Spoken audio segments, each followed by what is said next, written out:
नमस्कार विद्यार्थी मित्रांनो, आपण chapter number 1 some basic concepts of chemistry हा सुरू केलेला आहे आणि या चॅप्टर मध्ये आपण लॉज ऑफ केमिकल कॉम्बिनेशन्स हा पॉइंट याच्या अगोदरच्या लेक्चरला घेतलेला आहे। याच्यामध्ये 3 लॉज घेतले होते आपण। पहिला होता law of conservation of mass, दुसरा होता लॉ ऑफ डेफिनेट प्रपोर्शन आणि तिसरा होता लॉ ऑफ मल्टिपल प्रपोर्शन। आणि याच्यानंतर आता आपण घेणार आहोत number 4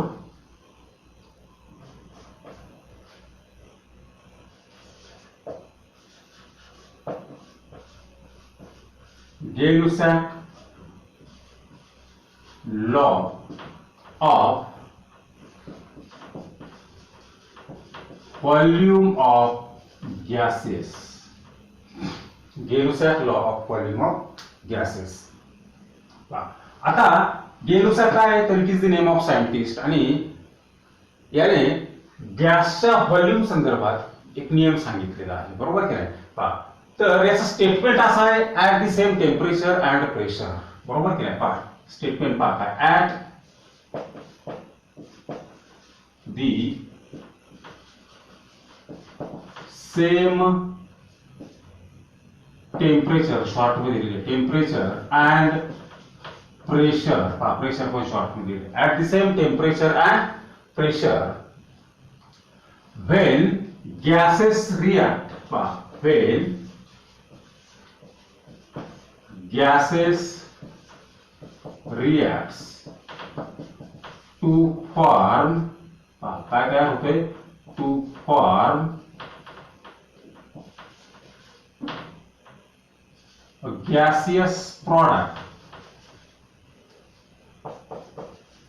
to form a gaseous product, then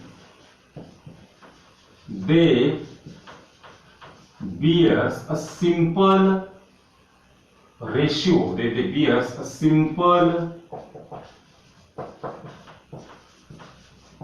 ratio by volume. काय म्हटले at the same temperature and pressure when gases react to form a gaseous product then they bears a simple ratio by volume, बरोबर की नाही? पहा म्हणजेच काय, temperature आणि pressure स्थिर असताना जेव्हा गॅसेस एकमेकांबरोबर रिॲक्ट होतात, म्हणजे रिॲक्टंट कोणत्या स्टेटमध्ये आहे? गॅसियस स्टेटमध्ये आहे, काय काय होतं? To form a gaseous product, त्याच्यापासून गॅसियस प्रॉडक्ट फॉर्म होतात, बरोबर की नाही? मग ते रिॲक्टंट आणि प्रॉडक्ट यांचा एकमेकांबरोबर कंबाईन होण्याचा जो रेशिओ आहे व्हॉल्यूम रेशिओ, तो कसा असतो? सिंपल रेशिओ असतो, बरोबर? पहा आता फॉर एक्झाम्पल आपण असं म्हटलं हायड्रोजन, हायड्रोजन काय आहे? गॅस आहे, कोणाबरोबर कंबाईन झाला? ऑक्सिजन गॅस बरोबर। पहा का इथे ब्रॅकेट मध्ये जे जी लिहिलंय त्याला काय म्हणायचं? गॅस, बरोबर? इट गिव्स काय मिळतंय? वॉटर, आणि ते पण कोणत्या स्टेट मध्ये आहे? गॅसियस स्टेट मध्ये आहे, बरोबर? आता सपोज आपण असं म्हटलं का हायड्रोजनचं व्हॉल्यूम हे 100 ml आहे, बरोबर का? या 100 ml हायड्रोजन बरोबर ऑक्सिजन किती लागतो? तर तो लागतो 50 ml, बरोबर की नाही? आणि हायड्रोजन आणि ऑक्सिजन रिॲक्ट होऊन काय तयार होतं? तर 100 ml एवढं वॉटर तयार होतं, बरोबर की? पहा तर याच्यावरून आपल्याला असं सांगता येतं का जो व्हॉल्यूम आहे, पहा जेव्हा हायड्रोजनचे 2 व्हॉल्यूम आपण घेऊ, 2 व्हॉल्यूम, तेव्हा ऑक्सिजनचा किती व्हॉल्यूम लागणार? 1 व्हॉल्यूम। पहा बरं का इथे 100 ml आहे, ऑक्सिजन 50 ml लागतो, आणि जे वॉटर तयार होतं तर ते वॉटर सुद्धा किती असणार आहे? 2 व्हॉल्यूम, बरोबर की नाही? पहा मग इथे व्हॉल्यूम रेशिओ काय मिळणार आपल्याला? Volume ratio, volume ratio, volume ratio असेल तर हायड्रोजन 2 व्हॉल्यूम लागलाय, ऑक्सिजन 1 व्हॉल्यूम आहे, आणि वॉटर तो 2 व्हॉल्यूम आहे, बरोबर की नाही? पहा म्हणजे हा जो रेशिओ आहे तर हा रेशिओ कसा आहे? सिंपल आहे, होल नंबर रेशिओ आहे। म्हणजे जेव्हा गॅसियस रिॲक्टंट रिॲक्ट होऊन गॅसियस प्रॉडक्ट तयार होतात तेव्हा एका स्थिर टेम्परेचरला आणि प्रेशरला, तर त्यांचा एकमेकाबरोबर कंबाईन होण्याचा जो रेशिओ आहे, व्हॉल्यूम रेशिओ, तो कसा असतो? सिंपल रेशिओ असतो, सिंपल होल नंबर रेशिओ असतो. बरोबर. व्हेन किंवा at the same temperature and pressure when gases react, gas काय झाले? रिॲक्ट झाले. काय तयार झालं? To form a gaseous product, त्याच्यापासून गॅसियस प्रॉडक्ट मिळाला. बरोबर केलं. पहा, देन दे बिअर्स किंवा they obeys a simple whole number ratio by volume. बरोबर काय? मग त्या रिॲक्टंट, गॅसियस रिॲक्टंट आणि गॅसियस प्रॉडक्टचा एकमेकाबरोबर कंबाईन होण्याचा रेशिओ कसा आहे? सिंपल होल नंबर रेशिओ आहे.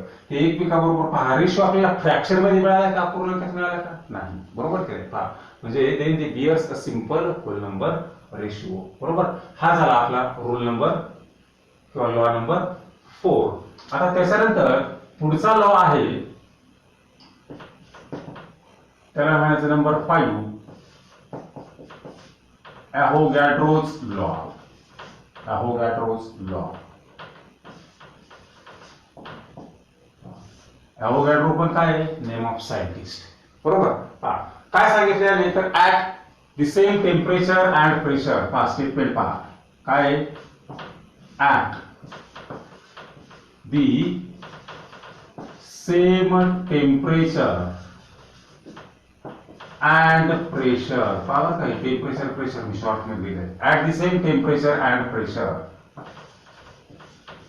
Equal volume of gases contains equal number of molecules.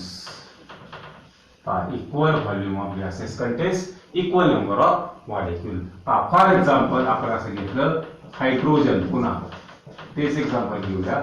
Hydrogen gas plus oxygen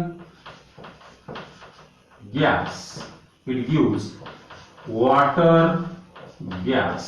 बरोबर. आता इथं याचं व्हॉल्यूम पुन्हा तेच 100 ml, ऑक्सिजनचं 50 ml. बरोबर का? म्हणजे 100 ml ऑक्सिजन बरोबर 100 ml हायड्रोजन बरोबर किती ऑक्सिजन लागतो? 50 ml ऑक्सिजन. किती वॉटर तयार होतं? 100 ml वॉटर तयार होतं. बरोबर का? गेनुसार लॉनुसार व्हॉल्यूम रेशिओ काय येणार? तर व्हॉल्यूम इथं हायड्रोजनचं जेव्हा 2 व्हॉल्यूम लागतं, 2 युनिट एवढं व्हॉल्यूम, म्हणजे ते 2 सेंटीमीटर क्यूब असेल किंवा 2 लिटर असेल, व्हॉटेवर. ते ऑक्सिजनचं व्हॉल्यूम किती लागतं तेव्हा? तर 1 व्हॉल्यूम लागतं. आणि दोघांचं कॉम्बिनेशन झालं तर जे वॉटर तयार होतं त्याचं व्हॉल्यूम किती असेल? तर 2 व्हॉल्यूम एवढं वॉटर तयार होतं. बरोबर की नाही? पहा, मग आता आपण असं म्हटलं का एक व्हॉल्यूम मध्ये n एवढे मॉलिक्युल्स आहेत. बरोबर की नाही? पहा, आपण असं म्हटलं इफ 1 व्हॉल्यूम कंटेन, हे व्हॉल्यूम आहे ना शब्द, 1 व्हॉल्यूम कंटेन्स n मॉलिक्यूल. बरोबर. देन पहा, या लॉ नुसार काय? Then according to Avogadro's law. Avogadro's, according to Avogadro's law काय? ॲव्होगॅड्रो लॉ नुसार तर एक व्हॉल्यूम मध्ये n एवढे मॉलिक्यूल आहेत, हे एक व्हॉल्यूम आहे. मग 2 व्हॉल्यूम मध्ये किती मॉलिक्यूल असणार आहेत? 2n. व्हॉल्यूम जर 3 असेल तर मॉलिक्यूल किती असतील? 3n. बरोबर की नाही? म्हणजे दिस 2 व्हॉल्यूम कंटेन्स, पहा का, दिस 2 volume contains 2n molecule. This one volume contains n molecule. बरोबर. And this 2 volume again contain water, 2n molecule. बरोबर. पहा, म्हणजे याचा अर्थ असा होतो 2 volume 2n molecule, 1 volume n molecule, 2 volume 2n molecule. बरोबर काय? पहा, म्हणजे व्हॉल्यूम पाहिजे हायड्रोजनचं 2 व्हॉल्यूम आहे, वॉटरचं 2 व्हॉल्यूम आहे, दोघांचं व्हॉल्यूम इक्वल आहे. त्याच्यामध्ये मॉलिक्यूलची संख्या सुद्धा कशी दिसते आपल्याला? इक्वलच दिसते. पहा, इथं हायड्रोजन वॉटर व्हॉल्यूम दोघांचं इक्वल, मॉलिक्यूलची संख्या सेम. बरोबर काय? पहा, आता याचं एक्सप्लेनेशन आपल्याला अजून दुसऱ्या पद्धतीने सांगता येईल, बरोबर की नाही? पहा कसं सांगता येईल ते एक्सप्लेनेशन. आता मी असं म्हटलं का दोन कंटेनर आहेत, बरोबर की नाही? काय दोन कंटेनर, बरोबर. या पहिल्या कंटेनर मध्ये आपण काय घेतला, सपोज दॅट हायड्रोजन गॅस घेतला. काय घेतला? हायड्रोजन गॅस, बरोबर. आणि त्या हायड्रोजन गॅसचं टेम्परेचर पहा का किती म्हटलं मी, तर ते 25 डिग्री सेल्सिअस. प्रेशर किती म्हटला, तो 1 ऍटमॉस्फिअर, बरोबर. पहा आता दुसरा एक कंटेनर घेतलाय आपण आणि त्यामध्ये सुद्धा आपण ऑक्सिजन गॅस घेतला. कोणता गॅस घेतला? ऑक्सिजन. त्याचं टेम्परेचर 25 डिग्री सेल्सिअस आणि प्रेशर 1 ऍटमॉस्फिअरच आहे, आपण असं कन्सिडर केलं, बरोबर की नाही? पहा आता हे दोन्ही गॅस वेगवेगळे आहेत, परंतु दोघांचं टेम्परेचर आणि प्रेशर कसं आहे? सारखं आहे, बरोबर. पहा मग आता हायड्रोजनचं व्हॉल्यूम पहा का आपण किती घेतलं, सपोज व्हॉल्यूम हायड्रोजनचं घेतलं 1 लिटर. मग ऑक्सिजनचं पण किती घेतलं व्हॉल्यूम, ते 1 लिटर, बरोबर. दोघांचं व्हॉल्यूम कसं घेतलं आता? इक्वल. दोघांचे टेम्परेचर आणि प्रेशर कसे ठेवले? स्थिर ठेवले, कॉन्स्टंट ठेवले, सेम ठेवले. पहा at the same temperature and pressure, बरोबर की नाही? व्हॉल्यूम कसे दोघांचे? Equal. Equal volume of gases contains equal number of molecule. दोघांचं व्हॉल्यूम इक्वल आहे, मग दोघांमध्ये नंबर ऑफ मॉलिक्यूल सुद्धा कसे असणार आहेत? सारखेच असणार आहेत, बरोबर का? म्हणजे हायड्रोजन गॅस मध्ये जर समजा मी असं म्हटलं का याच्यामध्ये असं कन्सिडर केलं फक्त का 100 एवढे मॉलिक्यूल आहेत, बरोबर की नाही? व्हॉल्यूम कसं आहे? 1 लिटर. मग या ऑक्सिजनचं व्हॉल्यूम सुद्धा 1 लिटर आहे, दोघांचा प्रेशर टेम्परेचर सारखं आहे, मग याच्यामध्ये सुद्धा मॉलिक्यूल किती असणार आहे? तर 100च मॉलिक्यूल असतील, बरोबर की नाही? म्हणजे काय, तर same temperature at the same temperature and pressure equal volume of gases contains equal number of molecules, बरोबर की नाही? पहा तर हा झाला आपला ॲव्होगॅड्रोज लॉ, बरोबर की नाही? पहा आता हा बोर्ड रब करण्यापूर्वी याचा स्क्रीनशॉट घ्या, म्हणजे आपल्याला पुढचा पॉइंट घेता येईल.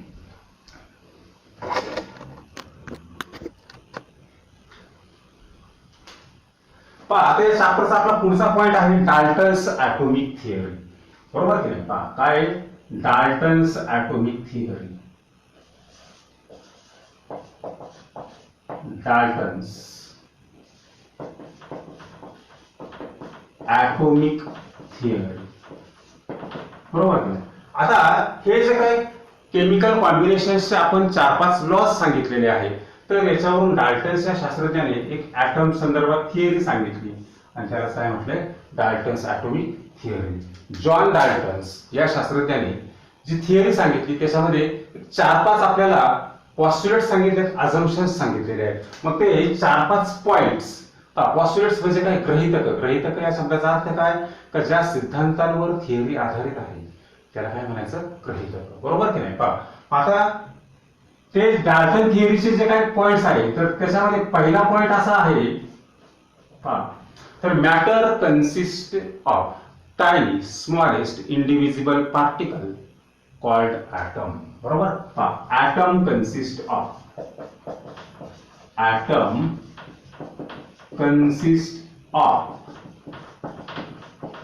टाइनी. टाइनी म्हणजे अतिसूक्ष्म, स्मॉलेस्ट लहान, अतिशय लहान, अँड इंडिव्हिजिबल पार्टिकल. ॲटम नाही, इथे जरा थोडा बदल करा, मॅटर शब्द वापरायचा. ॲटम काय? मॅटर. काय म्हणायचं? Matter. Matter consist of tiny smallest and indivisible particle. इंडिव्हिजिबल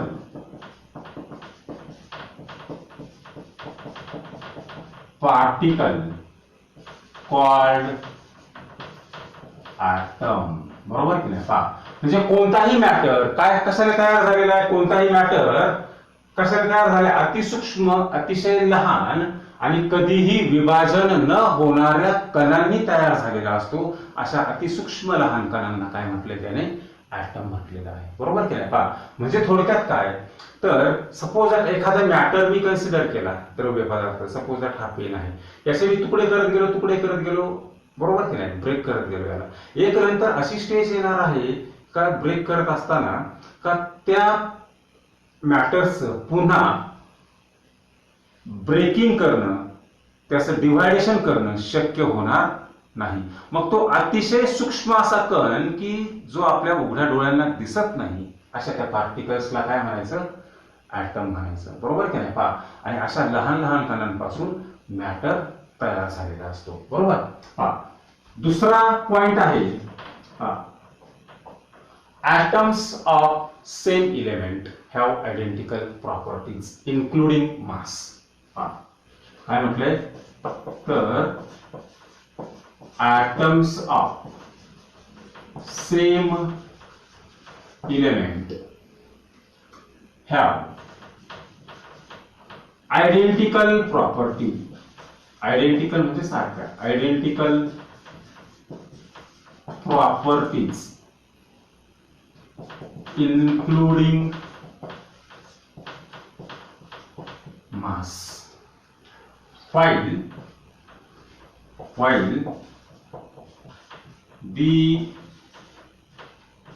atoms of different elements have different properties. आपण याचा अर्थ समजून घेऊ. काय म्हटलं? atoms of same element have identical properties including mass. आता सपोज मी एक मॅटर कन्सिडर केला, फॉर एक्झाम्पल कार्बन, बरोबर की नाही? कार्बन हा एक मॅटर आहे, थोडक्यात कोळसा. मग या कार्बन पासून मी असंख्य असे ऍटम्स त्याचे बाजूला केले. पहा हा एक पहिला ऍटम, हा एक दुसरा ऍटम, हा एक तिसरा ऍटम, बरोबर की नाही? असंख्य असे ऍटम्स आपण बाजूला केले. मग या ऍटमचं ऍटॉमिक मास किती असेल कार्बनचं? तर या ऍटमचा असेल 12, या ऍटमचा असेल 12, याचे किती आहे? 12. म्हणजे या सर्वच ऍटमचं ऍटॉमिक मास कसं मिळतंय आपल्याला? सारखं मिळतंय, बरोबर की नाही? का तर हे ऍटम एकाच इलेमेंटचे आहेत, बरोबर की नाही? पहा म्हणजे काय? Atoms of same element have identical properties. सारख्याच इलेमेंटचे जर ऍटम्स असतील तर त्यांच्या प्रॉपर्टीज कशा असणार आहेत? सारख्या असणार, इन्क्लुडिंग मास, बरोबर की नाही? पहा पुढे काय म्हटले? While the atoms of different element have different properties, बरोबर की नाही? परंतु वेगवेगळ्या इलेमेंट्सचे ऍटम्स असतील, पहा बरं का, वेगवेगळ्या इलेमेंट्सचे ऍटम्स असतील तर त्यांचे ऍटॉमिक मास आपल्याला कसे मिळणार आहेत? वेगवेगळे मिळणार आहेत, बरोबर की नाही? समजा आपण हायड्रोजन या मॅटरचा ऍटम घेतला, बरोबर की नाही? हायड्रोजन, पहा याचा ऍटॉमिक मास 1, बरोबर की नाही? किती असेल? 1. दुसरा आपण हायड्रोजन घेतला, याचा ऍटॉमिक मास 1. समजा नायट्रोजन घेतला, बरोबर? नायट्रोजन हा मॅटर आहे, त्याचा ऍटॉमिक मास 14. दुसरा एक नायट्रोजन आपण घेतला, दुसऱ्या नायट्रोजन ऍटमचा पण ऍटॉमिक मास कसा असणार आहे? 14. आता हे वेगवेगळे हा पण काय आहे? हायड्रोजन ऍटमच आहे, हा पण हायड्रोजन ऍटमच आहे, हा नायट्रोजन ऍटमच आहे, हा पण नायट्रोजन ऍटमच आहे. म्हणजे हे आपण इथे काय दाखवले? सर्वच्या सर्व काय ऍटम्स आहेत, परंतु यांचे मास मात्र कसे दिसतात आपल्याला? वेगवेगळे. का वेगवेगळे दिसतात? तर these are the atoms of different element, बरोबर का? हे ऍटम्सच आहेत परंतु ते वेगवेगळ्या इलेमेंट्स आहेत आणि म्हणून त्यांचे मास कसे वेगवेगळे आहेत. पण एकाच इलेमेंटचे जर वेगवेगळे ऍटम असतील, बरोबर का, एकाच इलेमेंटचे वेगवेगळे ऍटम असतील तर त्याचा ऍटॉमिक मास कसा असणार आहे? सेम, बरोबर? पहा परंतु वेगवेगळ्या इलेमेंटचे ऍटम्स असतील तर त्याचा ऍटॉमिक मास कसा असणार? डिफरंट असणार, बरोबर? पहा त्याच्यानंतर तिसरा पॉइंट आहे याच्यामध्ये, पहा तर कंपाऊंड्स कसे तयार होतात, बरोबर की नाही? ते सांगितलेले. पहा तर compounds are formed by chemical combination of atoms of different element in fixed ratio, बरोबर की नाही? काय कंपाऊंड्स कसे तयार होतात? तर असं म्हटले त्याने, पहा compounds are formed by chemical combination of, compounds are formed by chemical combination of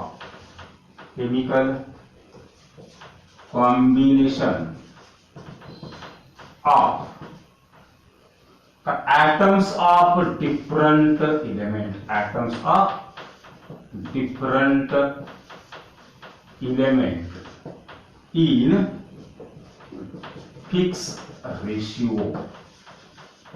बरोबर की नाही? कंपाऊंड म्हणजे काय? थोडक्यात संयुग. बरोबर की नाही? हे कंपाऊंड्स कसे तयार होतात? तर हे कंपाऊंड्स हे वेगवेगळे ॲटम्स एकत्र येऊन, बरोबर की नाही, कंपाऊंड्स फॉर्म होतात. बरोबर? पहा आता फॉर एक्झाम्पल आपण असं म्हटलं काय, H2O कसा तयार झालाय? 2 हायड्रोजन आणि 1 ऑक्सिजन. बरोबर की नाही? पहा मग आता इथं हायड्रोजनचा ॲटॉमिक मास, एका हायड्रोजनचं 1, 2 हायड्रोजनचं 2, ऑक्सिजनचं ॲटॉमिक मास 16. बरोबर की नाही? पहा हा काय झाला? तर त्याचा एक फिक्स रेशिओ झाला 1:8, म्हणजे 1:8 या प्रमाणात हायड्रोजन आणि ऑक्सिजन एकमेकांबरोबर काय झाले? कंबाईन झालेले आहेत. बरोबर की नाही? पहा तसं आपण CO2 कन्सिडर केला, CO2. बरोबर काय? कार्बनचा ॲटॉमिक मास 12, ऑक्सिजनचं दोघांचं किती आहे? 32. बरोबर की नाही? पहा मग हे काय, तर एका फिक्स रेशिओ मध्ये काय झाले? ते एकमेकांबरोबर कंबाईन झालेले आहेत. बरोबर की नाही? पहा म्हणजे काय, तर थोडक्यात हे कंपाऊंड जेव्हा फॉर्म होतात तर तेव्हा वेगवेगळे ॲटम्स हे एका फिक्स रेशिओ मध्ये एकमेकांबरोबर कंबाईन होऊन कंपाऊंड्सची निर्मिती होते. बरोबर? पहा त्याच्यानंतर पुढचा पॉइंट आहे नंबर 4. पहा केमिकल रिएक्शन मध्ये काय होतं असं सांगितलेलं आहे. ते रासायनिक अभिक्रियेमध्ये काय होतं ते. बरोबर काय? तर काय सांगितलंय, तर in a chemical reaction there is organization of atoms. बरोबर की नाही? पहा इन अ केमिकल रिएक्शन, पहा in a chemical reaction, chemical reaction मध्ये काय होतं? Chemical reaction there is reorganization, there is reorganization of atoms. तिथं ऍटम्सचं काय होतं? रिऑर्गनायझेशन होतं. म्हणजे तिथं ऍटम हे नव्याने निर्माण होत नाही किंवा ते नष्टही होत नाही. फक्त काय होतं, तर ऍटम हा एका ठिकाणाहून काय होतो, तर तो दुसऱ्या ठिकाणी जातो, थोडक्यात स्वतःची जागा बदलतो. म्हणजेच काय होतं त्याची, तर रिअरेंजमेंट होते. बरोबर की नाही? म्हणजे केमिकल रिएक्शन जेव्हा घडून येते तर तेव्हा नेमकं काय होतं? पहा फॉर एक्झाम्पल आपण असं म्हटलं का, पहा मी काय घेतलं, हा मिथिल ब्रोमाइड फॉर्म्युला तुम्हाला माहिती असेल. बरोबर की नाही? आणि ते कोणाबरोबर रिॲक्ट केलं? KOH, ऍक्वियस KOH म्हणजे पाण्यामधलं KOH. इथं ऍरोवर डेल्टा लिहिला म्हणजे काय, हीट केलं त्याला. काय मिळणार प्रॉडक्ट आपल्याला? इथं CH3OH प्लस KBr. बरोबर? लेफ्ट साइड आणि राईट साइडला दोन्ही बाजूला पहा, लेफ्ट साइडला जेवढे ऍटम्स आहेत तेवढेच ऍटम्स कुठे आहेत? राईट साइडला आहेत. बरोबर की नाही? इथं ऍटम्स पहा, इथं किती आहेत? हायड्रोजन हे 3 आणि 1 4. इकडे हायड्रोजन 4च आहे. इकडे Br 1, इकडे Br 1, इकडे पोटॅशियम 1, इकडे पोटॅशियम 1, इकडे ऑक्सिजन 1, इकडे ऑक्सिजन 1. म्हणजे काय, तर या केमिकल रिएक्शन मध्ये ऍटम निर्माण झालेत का? नाही. नष्ट झालेत का? नाही. फक्त काय झाले, ऍटम्सने काय केले, तर जागा बदललेली. पहा इथला Br निघून गेलेला आहे आणि त्याच्या जागी काय आलाय? OH आलाय. बरोबर की नाही? पहा म्हणजे केमिकल रिएक्शन मध्ये ऍटम्सचं फक्त काय होतं, तर रिऑर्गनायझेशन होतं. बरोबर की नाही? पहा तर ही झाली आपली डाल्टन्स ॲटॉमिक थिअरी. बरोबर की नाही? पहा तर आजच्या लेक्चरला आपण या ठिकाणी थांबणार आहोत. धन्यवाद.